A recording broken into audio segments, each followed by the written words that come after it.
Ketemu lagi dengan saya Dr. Wahyu Tri Asmara dari Klinik DRW Skincare Indonesia. Apa kabar teman-teman? Mudah-mudahan teman-teman semua di rumah selalu dalam keadaan sehat walafiat. Terima kasih telah selalu mendukung dan mendoakan kami DRW Skincare Indonesia untuk bisa terus berinovasi dan memberikan pelayanan yang terbaik bagi konsumen setia DRW Skincare Indonesia. Nah, pada hari ini saya Dr. Wahyu pengen sedikit diskusi, ngobrol-ngobrol santai bersama teman-teman semua, khususnya pelanggan DRW Skincare dan beauty konsultan DRW Skincare Indonesia. Belakangan agak cukup banyak kehebohan ya mengenai DRW Skincare.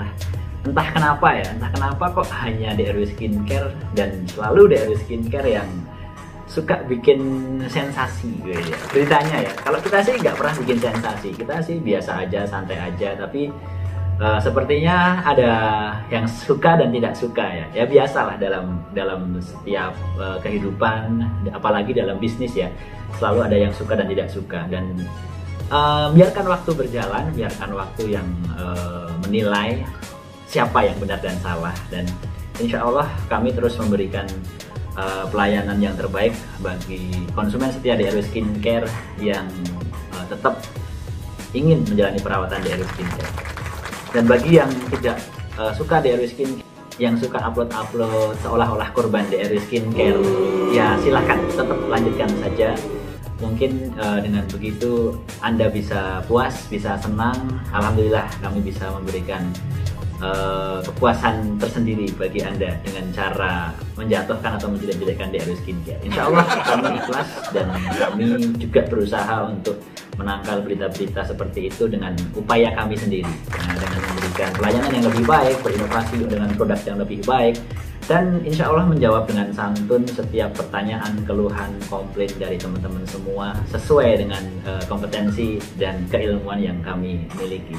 Tentu banyak kekurangan yang kami juga sadari ada di DRW Skincare, namun insya Allah kami terus berupaya untuk memperbaiki supaya dalam ke depan kami tetap bisa eksis dan memberikan pelayanan terbaik bagi seluruh pelanggan setia DRW Skincare Indonesia. Nah, beberapa bulan terakhir, selain adanya video dari sejawat saya ya, yang juga seorang dokter estetika atau kecantikan dan juga jualan online ya, mereview produk DRW Skincare dan akhirnya menimbulkan fitnah di lapangan. Kenapa saya sebut fitnah? Karena yang dibahas hidrokinon munculnya di masyarakat merkuri. Karena hanya cuma lihat judulnya, heboh banget guys. Belak-belakan hasil lab DRW Skincare. Nah, seolah-olah di-share sama banyak orang, DRW Skincare mengandung merkuri. Nah, padahal yang dibahas hidrokinon, dan hidrokinon pun yang dibahas hanya krim malam, dan memang tujuannya untuk pasien-pasien dengan keluhan flek hitam dan melasma. Tidak ada kekeliruan atau kesalahan di situ, tidak ada. Dan namun gara-gara video tersebut, bagi orang awam atau orang yang mungkin melihat sesuatu hanya dari dasarnya saja tanpa mengulik isinya, ya pandangannya bisa bermacam-macam. Namun kami terima dengan lapang dada dan sebagai sesama dokter dan sama-sama jualan juga skincare, biarlah masyarakat juga yang menilai apa motif dan tujuannya. Dan insya Allah kami tetap berusaha yang terbaik memberikan pelayanan di masyarakat. Nah, imbas dari video tersebut juga kadang-kadang digunakan oleh oknum tertentu ya, yang hanya katanya tetangganya, katanya temennya, katanya saudaranya, kata kakaknya, kata adiknya. Dan ketika kita undang langsung untuk berdiskusi, untuk berkonsultasi, jarang sekali yang muncul. Bisa dibilang mungkin yang muncul juga bukan korban, tapi memang ingin konsultasi kepada saya selaku dokter dan sekaligus owner DRW Skincare. Saya tanya, Mbak, korban DRW Skincare? Tidak dok, saya tidak merasa jadi korban, saya mau konsultasi saja. Nah, namun juga kemarin sempat ada yang bilang korban, mau konsultasi. Setelah kita telusuri, ternyata ya hanya kesalahan dalam penggunaan saja, bukan berarti kesalahan dalam produk yang dia gunakan. Oke, gitu ya teman-teman. Nah, yang mau saya sedikit ceritakan di sini adalah definisi dari korban itu sendiri apa ya. Nah, jadi seolah-olah kalau yang ada di pikiran saya, korban itu adalah sesuatu yang konotasinya itu buruk, negatif. Nah, jadi kesannya tidak enak gitu ya didengar ya. Nah, padahal di DR Skincare ini korban yang jadi bagus, jadi positif banyak sekali loh. Yang jerawatnya sembuh, flek hitamnya membaik, itu banyak sekali. Nah, nanti teman-teman juga bisa lihat nih contoh-contoh ya yang korban-korban DRW yang sudah baik hasilnya. Nah, ini adalah contoh-contoh dari korban DRW yang sudah baik dalam perawatannya. Nggak apa-apa kita sebut korban ya, karena memang prosesnya juga teman-teman ini mengalami kadang-kadang awal-awal keluhan. Nah, tidak selalu langsung bagus, tidak selalu langsung jadi celing, tidak selalu jadi jerawatnya langsung sembuh. Padahal problem flek hitam, problem jerawat, ini adalah problem yang sudah lama biasanya hinggap di wajah seseorang. Nah, kadang-kadang baru pakai sekali, baru pakai 2 kali, baru pakai 3 kali sudah pengen langsung celing.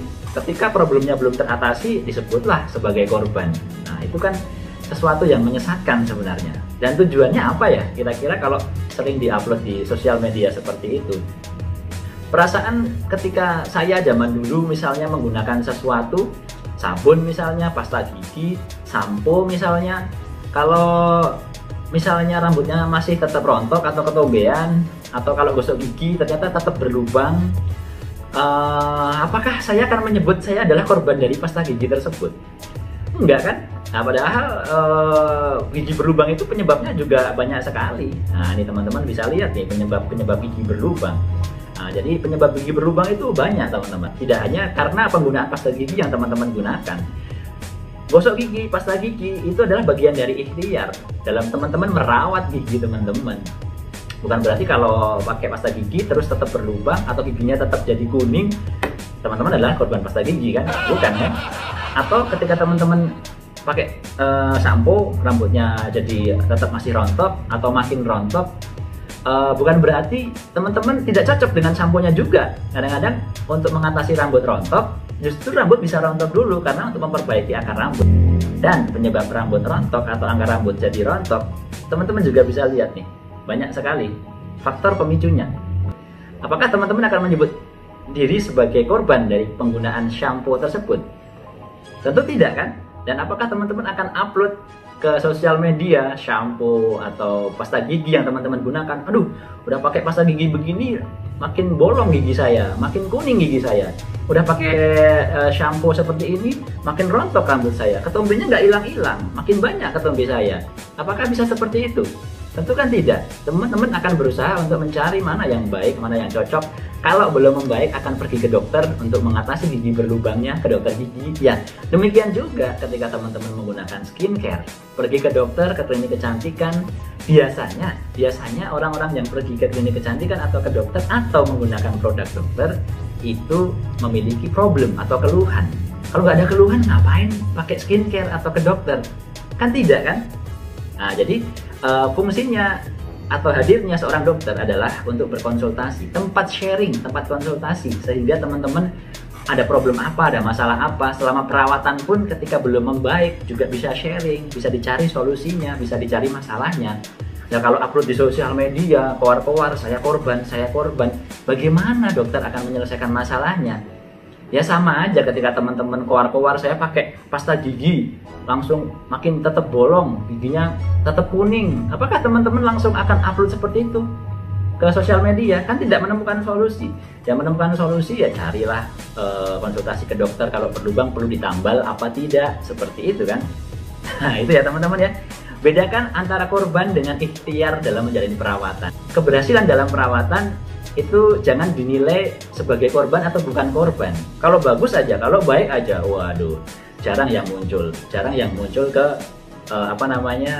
forum-forum jual beli seperti itu. Coba kalau bagus, wih saya pakai DRW jadi bagus, nggak pernah muncul kan ke grup-grup seperti itu. Giliran ada yang merasa kurang cocok, belum membaik, langsung jadi korban seperti itu. Padahal pasien kami itu banyak sekali, ratusan ribu, dan yang sudah merasakan manfaatnya itu insya Allah kami sangat yakin lebih banyak dari yang ada keluhan selama proses perawatannya. Dan keluhan atau problem itu bukan berarti tidak bisa membaik teman-teman, tapi hanya perlu waktu, hanya perlu konsultasi secara rutin untuk mendapatkan perawatan yang pas, mendapatkan perawatan yang tepat untuk teman-teman semua.